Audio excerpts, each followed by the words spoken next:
Details లోకి వెళ్తే BC రిజర్వేషన్లపై KTR కీలక వ్యాఖ్యలు చేశారు. ప్రధాని మోడీ రాహుల్ గాంధీ చర్చిస్తే అరగంటలో బిల్లు పాస్ అవుతుందని అన్నారు. బీసీ రిజర్వేషన్లపై చిత్తశుద్ధి ఉంటే సీఎం రేవంత్ రెడ్డి ఢిల్లీలో అమరణ దీక్ష చేయాలని డిమాండ్ చేశారు. చట్టాల్లో లొసుగులు ఉంటే కోర్టుకు వెళ్తారని పేర్కొన్నారు. బీసీలకు స్థానిక సంస్థల్లో 37% రిజర్వేషన్లు కల్పించాలని కేసీఆర్ గారు బిల్లును పంపించారు. ఈ విషయాన్ని రేవంత్ రెడ్డి అసెంబ్లీలోనే ఒప్పుకున్నాడని కేటీఆర్ అన్నారు.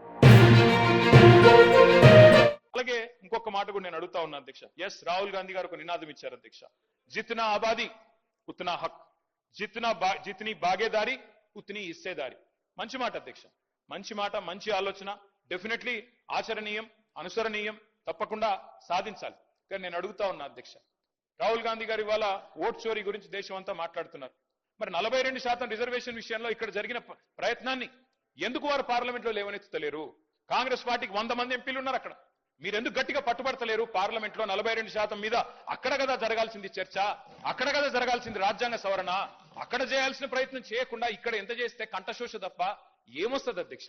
అల్టిమేట్ గా చేయాల్సిన చోట చేయాల్సిన కాడ ప్రయత్నం చేయకుండా ఇక్కడ ఉండే మన బీసీ బిడ్డల్ని మభ్యపెట్టడానికో, రేపు స్థానిక సంస్థల ఎన్నికల్లో కొంత ప్రయోజనం పొందడానికో ప్రయత్నం చేసినా ఇవాళ మేధావులు, జస్టిస్ ఈశ్వరయ్య గౌడ్ లాంటి మేధావులు, మన మాజీ రిటైర్డ్ అధికారి చిరంజీవులు గారు లాంటి మేధావులు అందరూ కూడా మాట్లాడుతున్నారు. బలహీన వర్గాల బిడ్డలు బయట వేదికల్లో మాట్లాడుతున్నారు.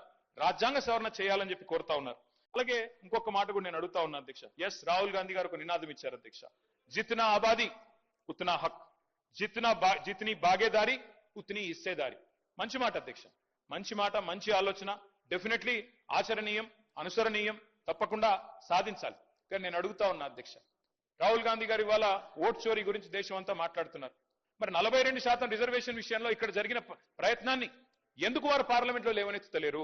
కాంగ్రెస్ పార్టీకి 100 మంది ఎంపీలు ఉన్నారు అక్కడ. మీరు ఎందుకు గట్టిగా పట్టుబడతలేరు? పార్లమెంట్ లో 42% మీద అక్కడ కదా జరగాల్సింది చర్చ, అక్కడ కదా జరగాల్సింది రాజ్యాంగ సవరణ. అక్కడ చేయాల్సిన ప్రయత్నం చేయకుండా ఇక్కడ ఎంత చేస్తే కంఠశోష తప్ప ఏమొస్తుంది అధ్యక్ష? అల్టిమేట్ గా చేయాల్సిన చోట చేయాల్సిన కాడ ప్రయత్నం చేయకుండా ఇక్కడ ఉండే మన బీసీ బిడ్డల్ని మభ్యపెట్టడానికో, రేపు స్థానిక సంస్థల ఎన్నికల్లో కొంత ప్రయోజనం పొందడానికో ప్రయత్నం చేసినా ఇవాళ మేధావులు, జస్టిస్ ఈశ్వరయ్య గౌడ్ లాంటి మేధావులు, మన మాజీ రిటైర్డ్ అధికారి చిరంజీవులు గారు లాంటి మేధావులు అందరూ కూడా మాట్లాడుతున్నారు. బలహీన వర్గాల బిడ్డలు బయట వేదికల్లో మాట్లాడుతున్నారు. రాజ్యాంగ సవరణ చేయాలని చెప్పి కోరుతా ఉన్నారు. లైక్ చేయండి, షేర్ చేయండి, సబ్స్క్రైబ్ చేయండి. మరిన్ని వీడియోల కోసం బెల్ సింబల్ పై క్లిక్ చేయండి.